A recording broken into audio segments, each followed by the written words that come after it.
message on principles of dating and courtship. Principles of dating and courtship. Now, this message today is for not just for those that are in that phase of life where you're single and you're wanting to get married, and this is not just for you alone. That if you're a parent and you have kids, or you're wanting to have kids, that these are principles for you to be able to teach your family as they grow up. And if you're a grandparent, you can help and teach and so on. This is not information that is mainstream. I'm going to just preface that right off the bat.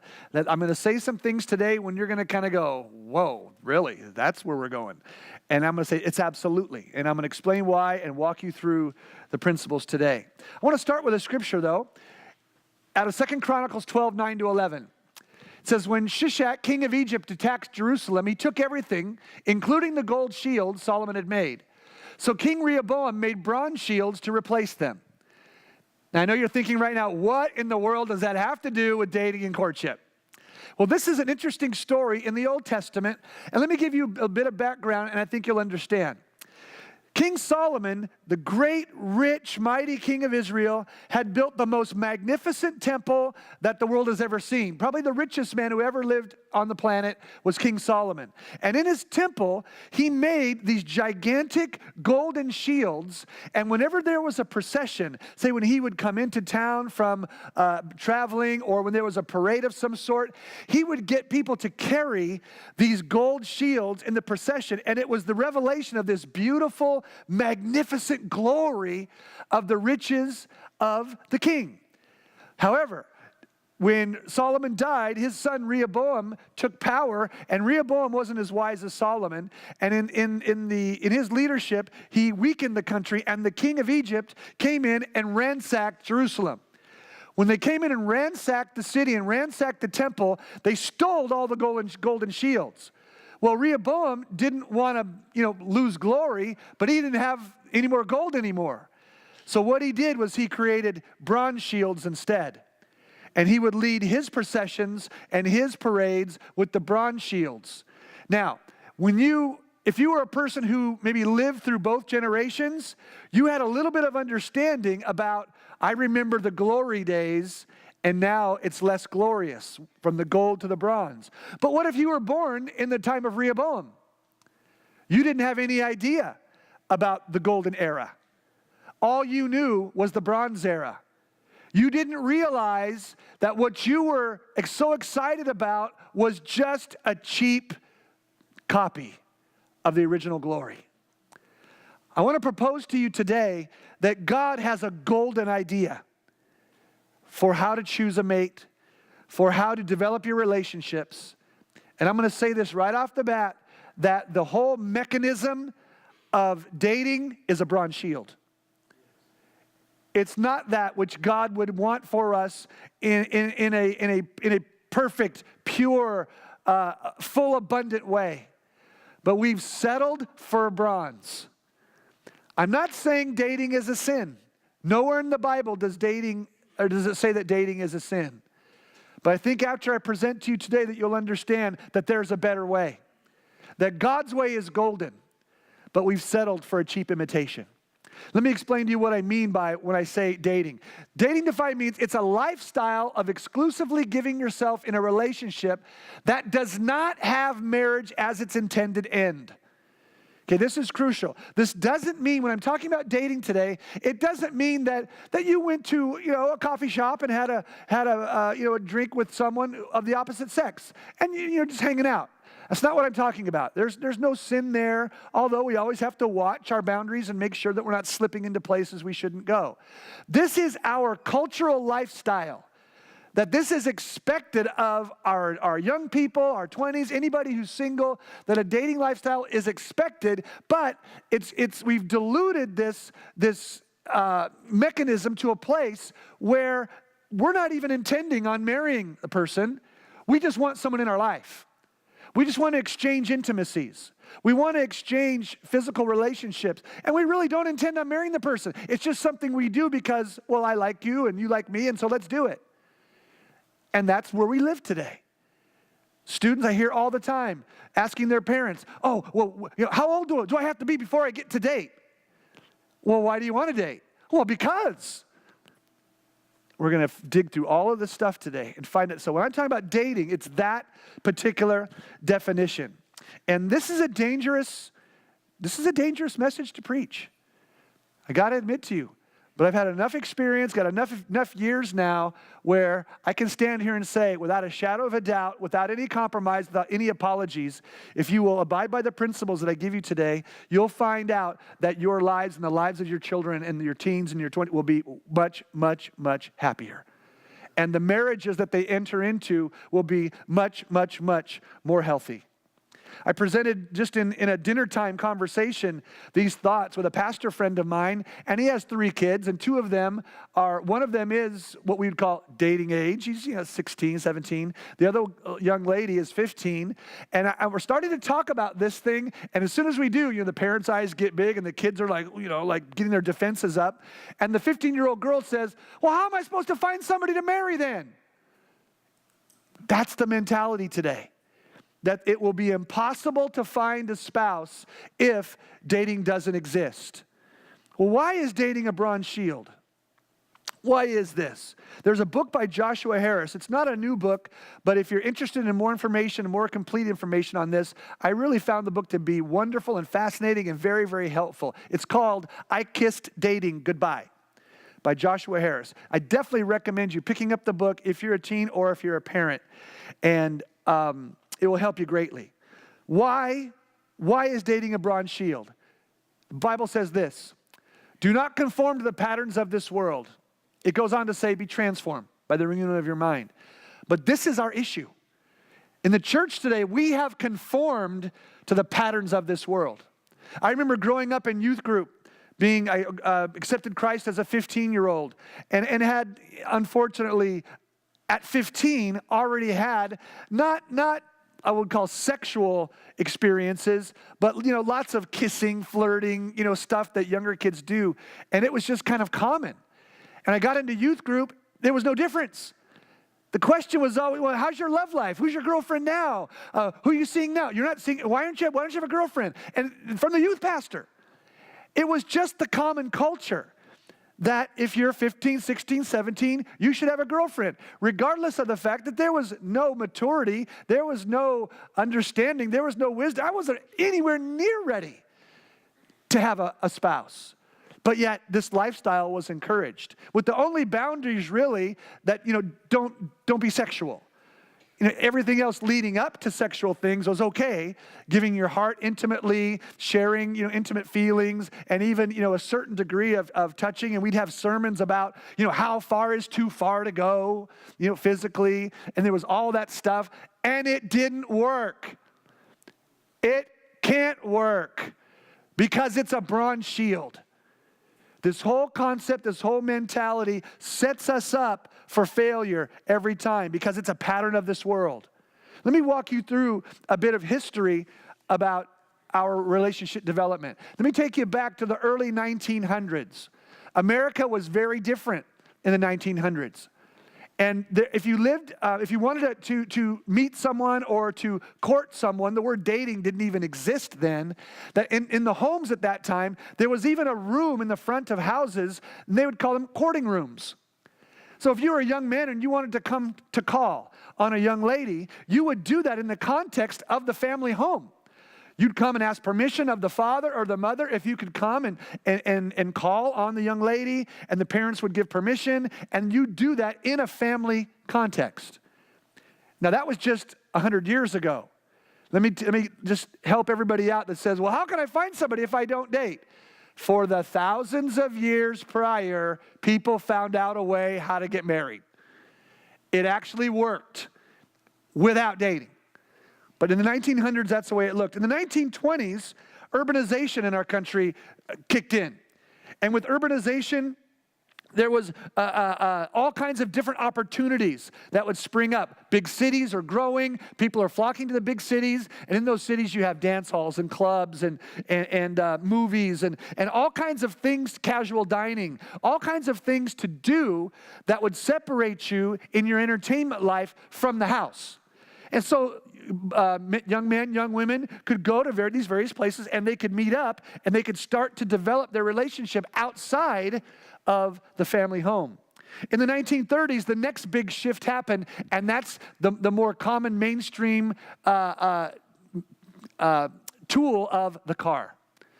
And the car really changed much of everything, because now you can really have your independence. You can come and pick up a young lady, take them somewhere else to a restaurant or a dance club or a movie or whatever, and then you can finish that, go in your car, do whatever and all independent from the family.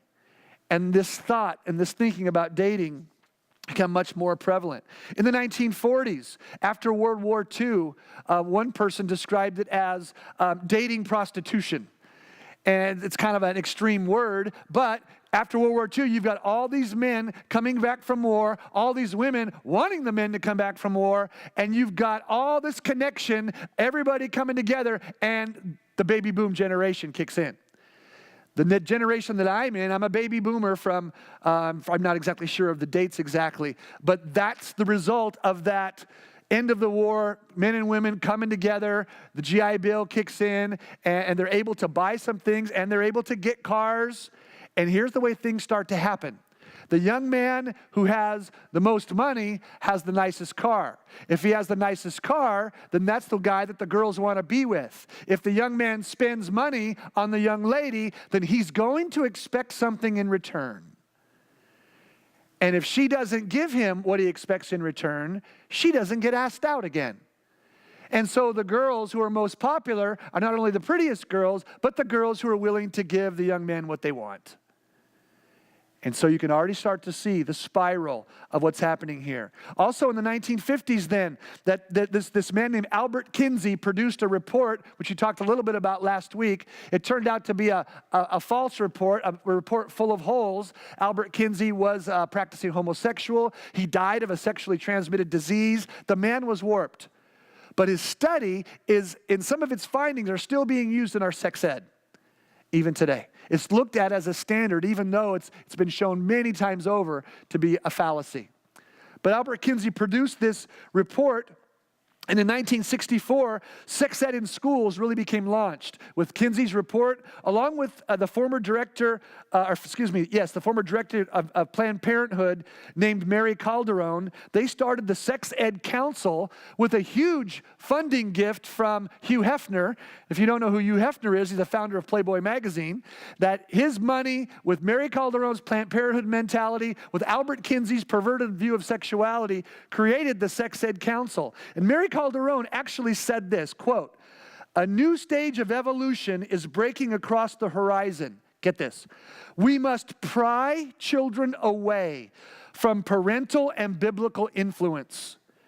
Well, what are some of these principles? What are some of the problems with the bronze shield of dating? I'm going to give you 7 of them. Number 1, dating leads to intimacy, but not commitment. Remember, the lifestyle of having intimacy with someone where marriage is not the intended end. Intimacy is wonderful, but intimacy is designed so that the end can be fulfilled, can flourish. In my marriage, I can be intimate with Sandra all I want because we've committed to each other. There are no boundaries then. I don't have to go to a certain level and go, put on the brakes and then drive myself crazy. We're free to enjoy all that we want to enjoy. Intimacy is wonderful when it is explored fully in marriage. Intimacy without commitment is a fraud. It is arousing a hunger that you cannot righteously satisfy. Intimacy without commitment is kind of like a mountain climbing partnership. You know, you've seen the mountain climbers, and there's 2 people, and one guy's holding the rope while the other person is building, his supports up the mountain, and then he'll hold the rope. Intimacy without commitment is like that person dangling from the rope, and the other guy has got it held on, and the guy that's holding on is saying, "I don't think I want to mountain climb anymore. I think I'm done." And I let go of the rope. And the person's just left to crash and burn. I would guarantee, I'd almost guarantee, because I don't know all your lives, that practically every one of us who had practiced a dating mentality has had somebody let go of your rope. That you've got an injury, a scar, an emotional, something there, a wound, that it may even still be real for you today. Back in my growing up years, dating was the way you did it, inside or outside the church. And I'll tell you, there are some significant wounds that exist today. Thank God for a phenomenal wife who is faithful and loves me. And over time now, those things have become, much, much less. But every now and then, there's still a little bit of that thing that pops up. Because somebody let go of my rope over and over and over. Or I let go of their rope, and who knows? Intimacy without commitment is what dating leads to. Somebody said this week, actually one of our young ladies, we were talking to her this week, and she said this. She said, dating is really divorce practice. I thought, how brilliant is that? I never thought of that.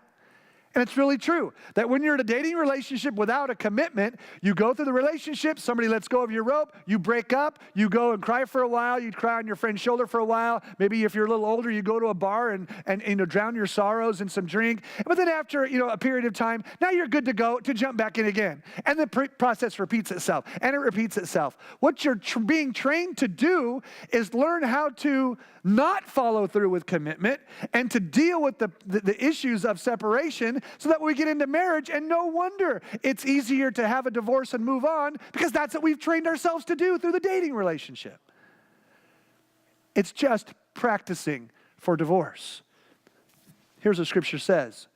Flee the evil desires of youth and pursue righteousness, faith, love, and peace, along with those who call on the Lord out of a pure heart. There's a reason why it says desires of youth. That doesn't say dating. I told you, in the Bible, there really isn't anything that says dating is a sin. But the principles point the other way. It says those desires that you get, those desires to be intimate, and let's get it right, folks, we all have desires to be intimate. It's just when is the right time to release them. Number 2, dating skips the friendship stage of a relationship. There's only 2 things that I know of that you can do in a dating relationship that you can't do in a friendship, and that's call the person your own and touch them. And both of those are selfish.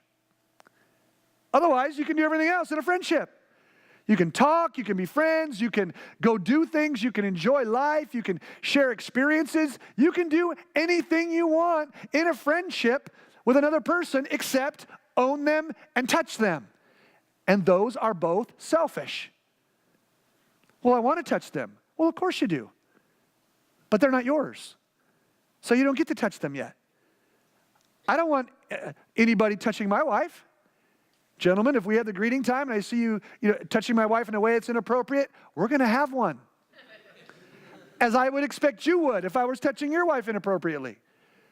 But what about before marriage? That's somebody's wife. That's somebody's husband. That's somebody's significant other. They just haven't found them yet. It's a selfish motivation. Dating skips this whole issue of friendship and goes right to the intimacy. Song of Solomon says this in 3 different places. Do not arouse or awaken love until it is ready. Say, well, Pastor, I'm ready. My love is ready. Your love isn't ready. Your love will be awakened and blossom when you step into a committed relationship in marriage. And then you can allow that to have its full freedom. But we short circuit that whole process. Number 3, dating mistakes a physical relationship with love. Physical affection adds confusion, not clarity, to a premarital relationship. Anybody ever been in a date? Don't raise your hands. But you've been in a dating relationship and you got physical and suddenly it got complicated. Right? Suddenly it's all different. You step over those boundaries and now it's weird. Now we've gotten things all messed up. Anybody ever said to themselves, I'd really, I like this person, but they're a good friend, and if I date them, I'm afraid I'll ruin the friendship. You ever heard that? Or maybe even said that? Why would dating ruin the friendship if it's a good thing? Because it's true. When you step outside of commitment but want intimacy without the commitment, you do ruin friendships. Sex and friendship, or sex and love are not necessarily the same thing. They're not interchangeable. Well, I love you, therefore I want to have sex with you. No. Like we talked about last week, I can love deeply men in my life, but I don't want to have sex with them. Why can't we have a friendship that's pure and holy and right until the time when it comes time to marry, and then we can allow love to fully grow and fully be expressed? We set ourselves up for failure, and we always do. There's a thing called the law of diminishing returns, and you've all experienced it. The law of diminishing returns says that anything practiced over a little bit of time loses its hold on you after a while, and you need to ratchet it up more and more and more to keep the titillation. For instance, when you first maybe meet a young lady, and ladies, you can flip it for the guys, that it's so like you held her hand.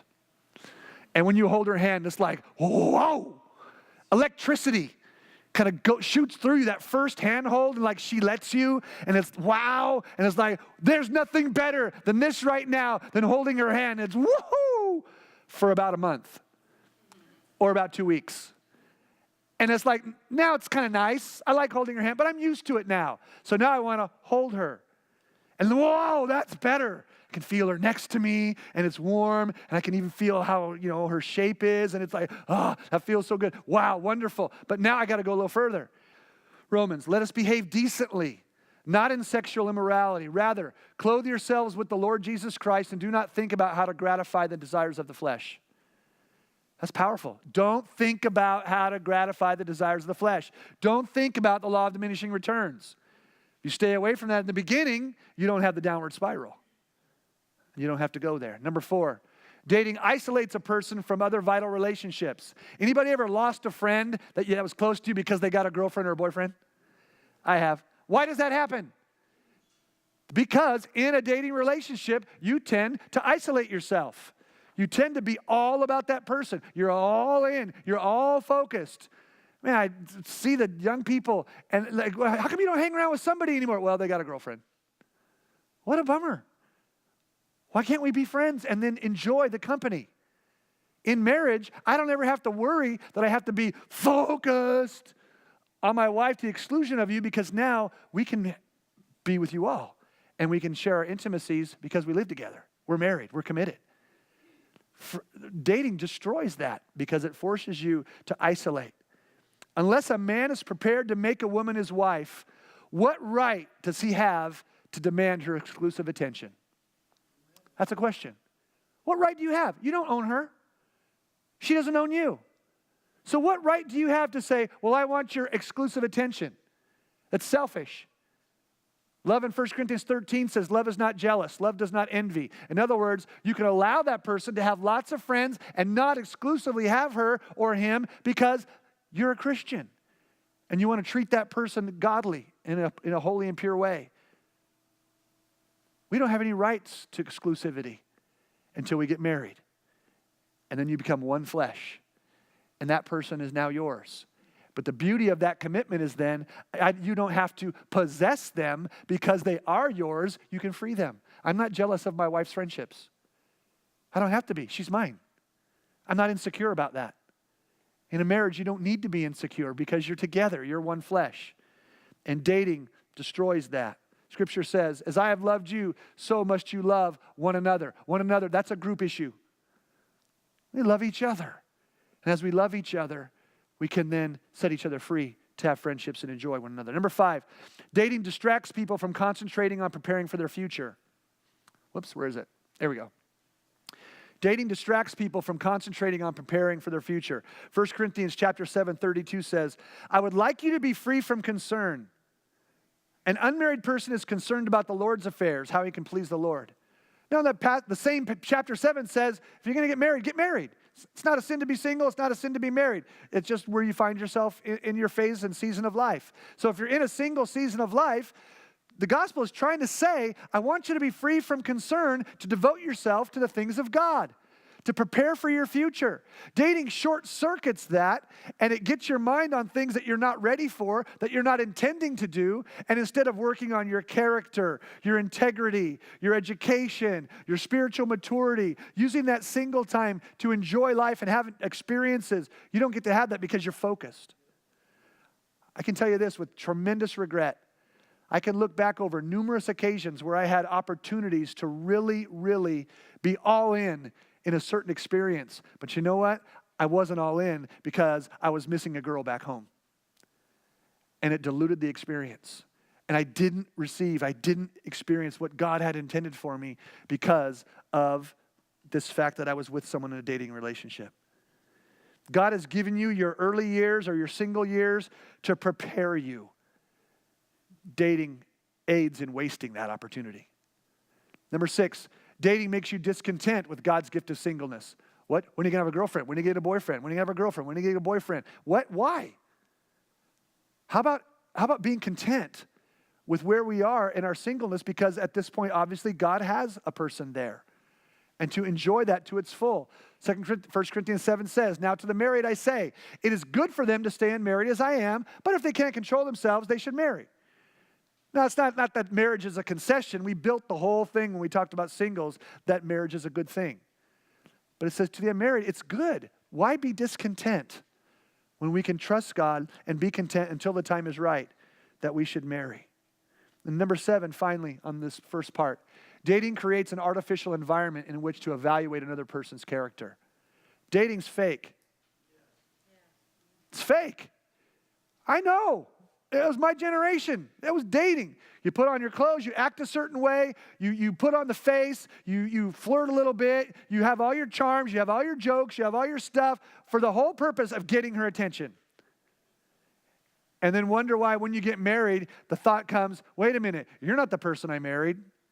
They're exactly the person you married. You just didn't take the right avenue to explore who they really were. They're exactly who you married. You're just getting to know them now. And you use the bronze shield of dating as that mechanism, but that mechanism isn't able to produce the desired results. It's false. Love must be sincere. Hate what is evil. Cling to what is good. Be devoted to one another in brotherly love. Love must be sincere. It must be real. It must be honest. And dating blocks that. Dating is the thing that demands an impression. If you're a friend, you don't demand impressions. They're your friend. You're not trying to impress them.